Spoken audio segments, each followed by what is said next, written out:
Today, we're going to tackle a really painful and honestly an often overlooked chapter in American history. We're talking about the mass incarceration of Japanese Americans during World War II. It's a story of fear, injustice, and a very, very long fight for the truth. And let's start with this. This quote from survivor Paul Tomita, it just cuts right to the bone. He doesn't say internment camps, which is the term you might have heard.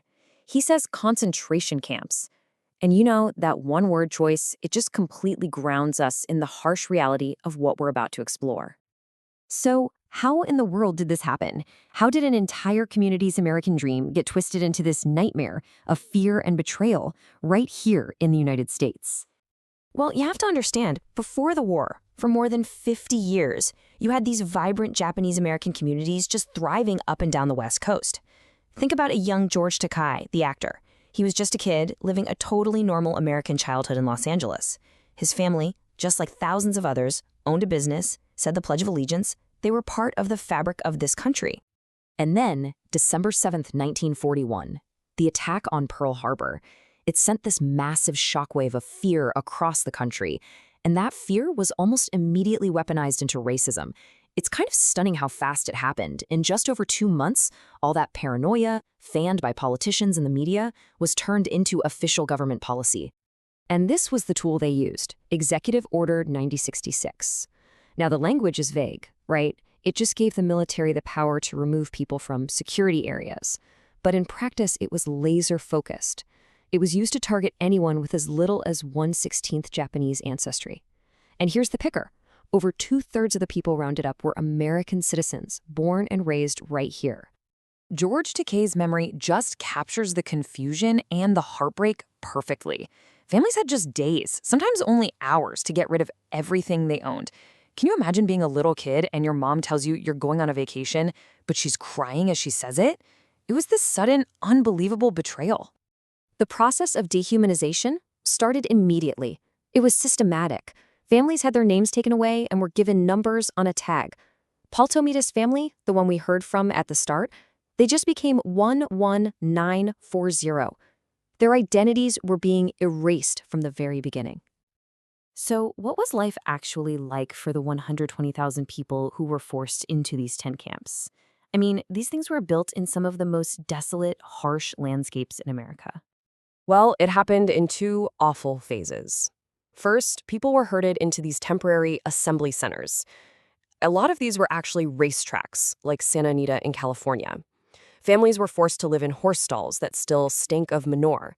Then, from there, they were loaded onto trains and shipped out to one of 10 permanent remote camps. And the daily reality there was just grim. We're talking about flimsy, tar paper barracks that did nothing to keep out the freezing cold or the blistering heat. The wind would whip up these blinding dust storms. The entire camp was surrounded by barbed wire fences and armed guard towers. There was zero privacy. You had communal bathrooms, communal eating halls. It was a total loss of freedom and basic human dignity. And you know, one of the most poignant things you hear from survivors is this strange contrast in how it was experienced. For a kid, yeah, there were moments that might have felt like a weird adventure. You know, they set up schools, they had baseball leagues, you're playing with your friends. But for the adults, it was a waking nightmare.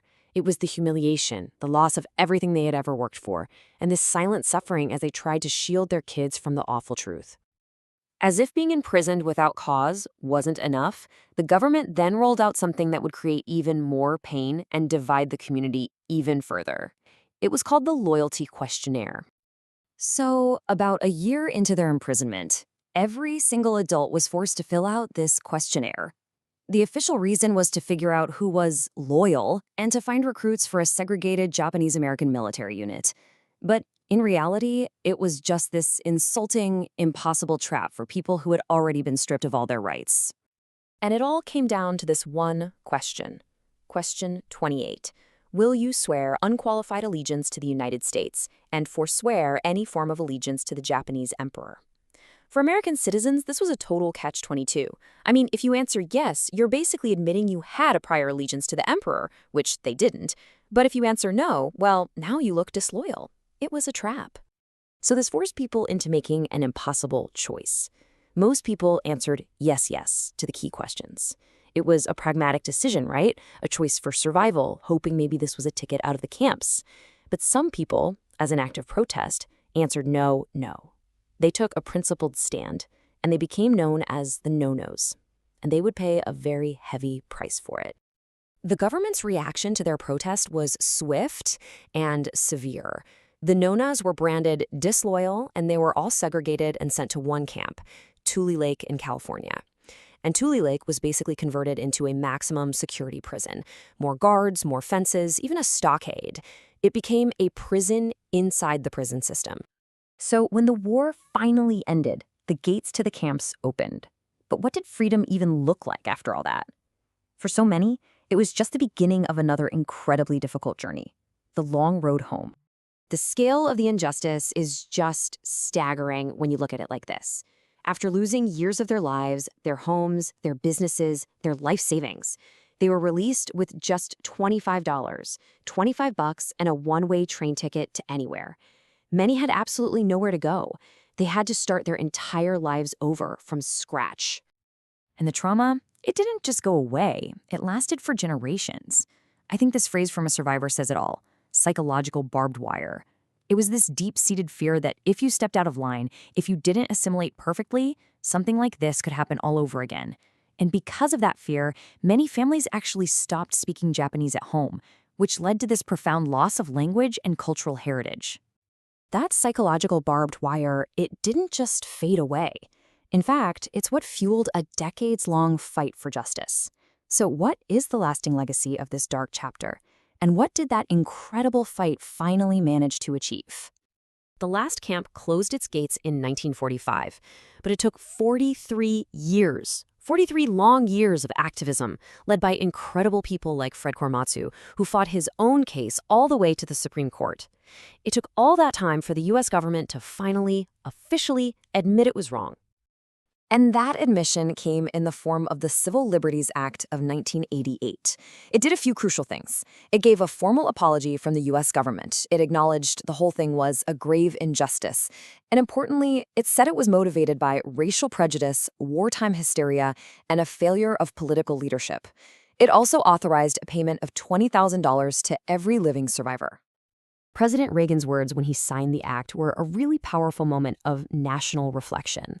He said, "Here we admit a wrong. Here we reaffirm our commitment as a nation to equal justice under the law." You know, the story of America's concentration camps is just this stark reminder of how easily fear and prejudice can just steamroll constitutional rights. And it really forces all of us to ask a tough question. Have we truly learned the lessons from this painful chapter of our own history?